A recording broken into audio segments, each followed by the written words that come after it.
Welcome to the Accu-Trade VIN-dow podcast. This week, Bob outlines how drastically the wholesale market has changed and wants to know if you have made changes in order to adapt.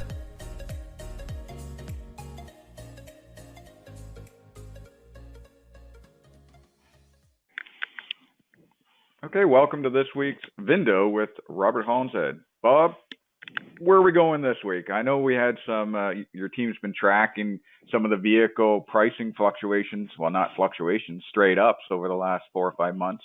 I think maybe that's a good place to start from, or?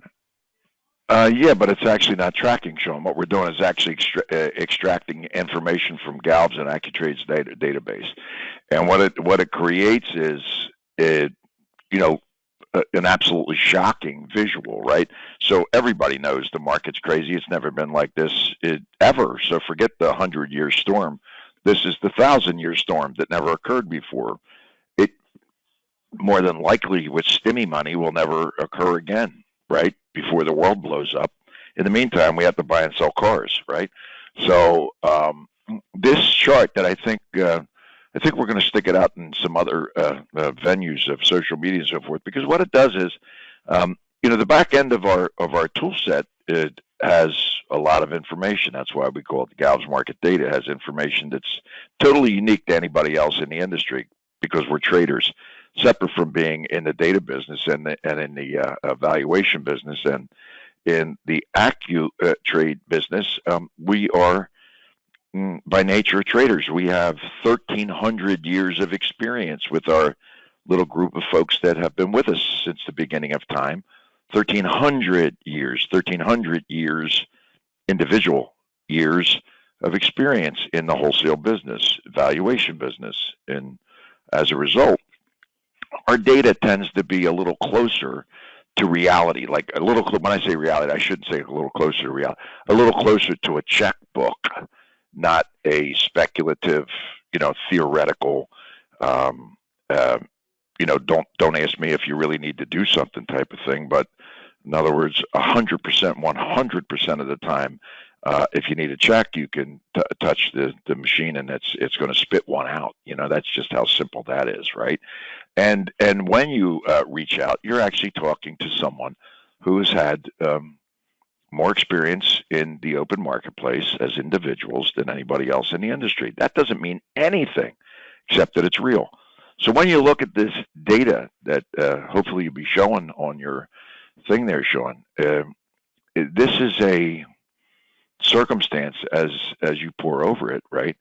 It's absolutely, it's beyond insane. No one on earth would ever could dream that the values would increase from, let's say, the end of November until the end of March on a $12,000 car, $5,000. What that really means is you've thrown everything at topsy-turvy. So the idea that you're going to price to the bottom and sell less than your neighbor to drive traffic and then charge, dealer fees for $4,000 and all the rest of it, right? It's thrown it into a situation that, when you start to think about it, you go in all different directions, and each direction you go in, it's based on your individual own reality, right? So it's not a general reality of the marketplace. And the reason I'm bringing this topic up is I saw a post the other day where a dealer says, all the books and market reports are all lies. They're all lies. Well, you got to picture this. If Accu-Trade were to actually reflect how much a car really actually brings at an auction, you would then be assuming that you want every offer that we make to the consumer to be as much as that car would bring in the ultimate auction in front of 4,000 bidders on that particular day, right? So on any given day, when we have cars on the auction block and you see the cannon fodder bidders, the Carvanas, the CarMaxes, they're done bidding. They bid on a lot of cars. They're done bidding 2, 3, 5, 8, 10,000 before the best end user is revealed. So if we put best end user money in our offers, every Chevy and Honda dealer in East Jabip would be offering the consumer $4,000 more than they paid for it new. Now, would that make any sense? See, this is the funny thing about the way we think as dealers. right? We're 100% focused on today on this particular item, this car. And then when you use software, you expect that software to actually be on one side showing, what that car would bring in front of 4,000 bidders, like we're going to have tomorrow with 800 cars in the auction block. And one person's going to wind up being the best end bidder. And if you watch those lanes, you're going to see like really strong buyers disappearing 1, 2, 3, 4, 5, 7, 8, 10,000 before the best end user is revealed. The best end user is somebody that has a purpose for that car. They're not necessarily thinking about it. Could go on the point because it's going to have John sitting out in the corner, stopping traffic, people screeching to get in. Okay, in many cases, but in other cases, they don't have any cars to sell. If you ain't got no cars to sell, it's hard to sell a car. As a matter of fact, it's impossible. You can talk about selling shit, but if you ain't got it, you ain't selling nothing. And if you happen to be the best end user for a car, I believe you're going to buy it. And what you're not going to do is use oxidized theory. In other words, worn out, kind of like Flint, Michigan type theory about how you're going to price cars to the market and break those days to market. No, what you're going to wind up doing there is selling your cars on car offer for $8,000 less than they're worth because you priced your car down to 43 grand. Car offer makes an offer for 46 grand. That means you got 3 grand over retail, and the car brings 57 at the auction. So that's called topsy-turvy. That's called old theory. Like if you change the locks on your door, right? In other words, you got a nice door, you don't want to change the door, but the lock, tumbler, and you try to put the old key in the new lock, it ain't gonna work. And what that really means is, as things change, in other words, if you're not changing with them, not just from a software standpoint, but from a brain standpoint, right? You're going to be locked out of the market, Daddy-O. You follow me? In other words, you're just not going to be there. So common sense is definitely always going to have to be a very key component to this. But simultaneously, what we have going, and I don't see any, I don't see anything in sight that's going to turn this thing back into a crashing market where you got a lot of doomsayers.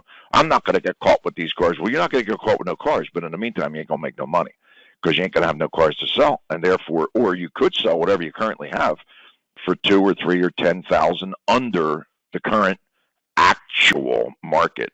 Well, what's the actual market? It's the commodities market. What's a commodity? It's a VIN. A VIN is a commodity that when you put it in front of all potential best end users, it comes up with a value. Within 15 seconds, there's a new value on that particular VIN with those characteristics. And it's probably not good. As a matter of fact, it's not good for the other 3,900 people, the 4,000 people who are watching it, because the last bidder is the one that turned out to be the best end user of that particular VIN.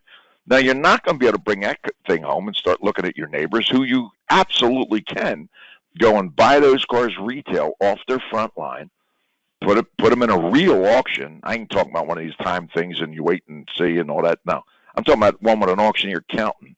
You see what I'm saying? And a seller selling, right?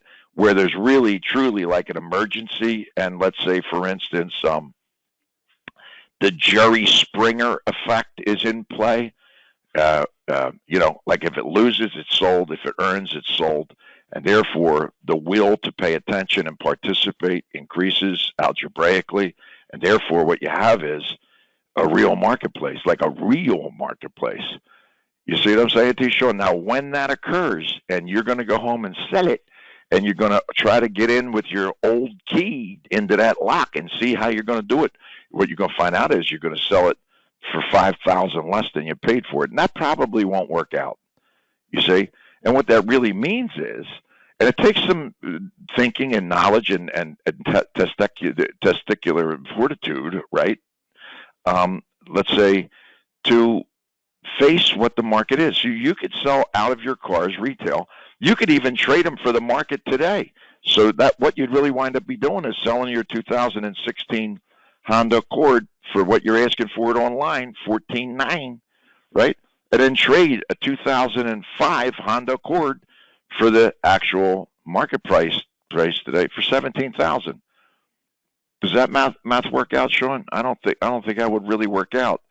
So until the player, that doesn't mean, of course, you want to retail cars, pick up 2% and do the service. Well, I get all of that. I really, truly, honest to God, I really do get it.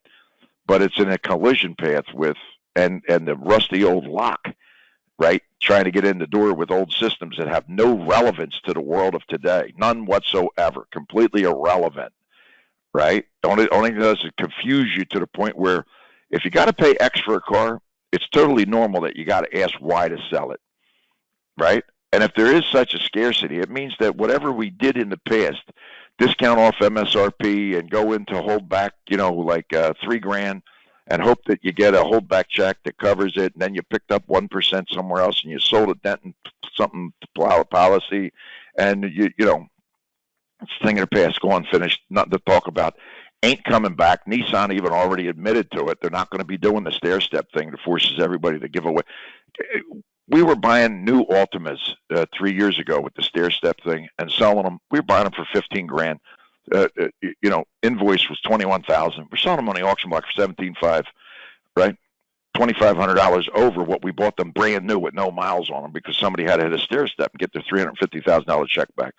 That same Altima today that we sold 3 years ago, but now it has 40,000 miles, brings more money on the auction block than it did the day we sold it brand new on the auction block.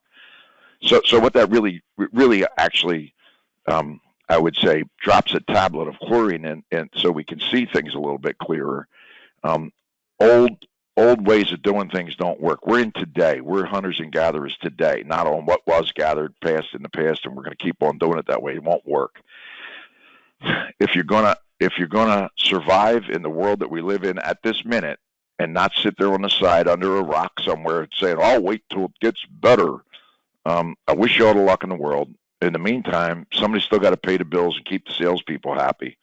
And what that really means is, in my estimation, of course, you're going to continue to try to trade cars for what they should have been worth if we weren't in this pandemic insanity of a hyper-inflated marketplace. Of course you would do that.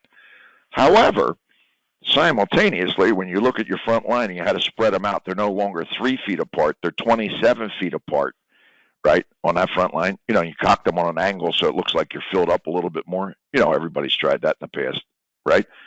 45-degree angle, you only have to have 1/3 the cars to make it look like you're still in business. Well, let's just say, you need the vehicles, and you're buying out of the service drive, which is brilliant for dealers using Accu-Trade service drive because they're buying 30 cars a month without any trouble. If you're doing everything you need to do, simultaneously you gotta have your cars priced retail to a price where you can actually acquire them as trade-ins. Because somebody else is going to pick that car off before it can be your trade. So hit on that for 1 second, Troy. So everybody's there's not a car dealer I know that ain't using our tool on Facebook or something else to buy cars from the consumer. Do you really believe that the dealer that's trying to trade that car is going to offer what a dealer that's up to date in the marketplace today and is trying to acquire that car? Do you really believe those two numbers are anywhere remotely similar? If you do, you're sucking your thumb because you're not paying attention to reality. You follow me? In other words, common sense has to enter in. Are we going to offer McGillicuddy $4,000 more for their pickup truck than they paid for it new in 2018? Of course not. McGillicuddy's not even thinking about that. They're not aware of the fact that cars are selling on the auction block today for $4,000, $7,000 more than the sticker price was 3 years ago. They don't know that. So that's only in your mind when you watch. Oh my God, this is crazy. Of course it's crazy. Does that mean then you revert to make sure that they get $3,000 more than they paid for it and they used it for 4 years? I don't think so. I don't believe that.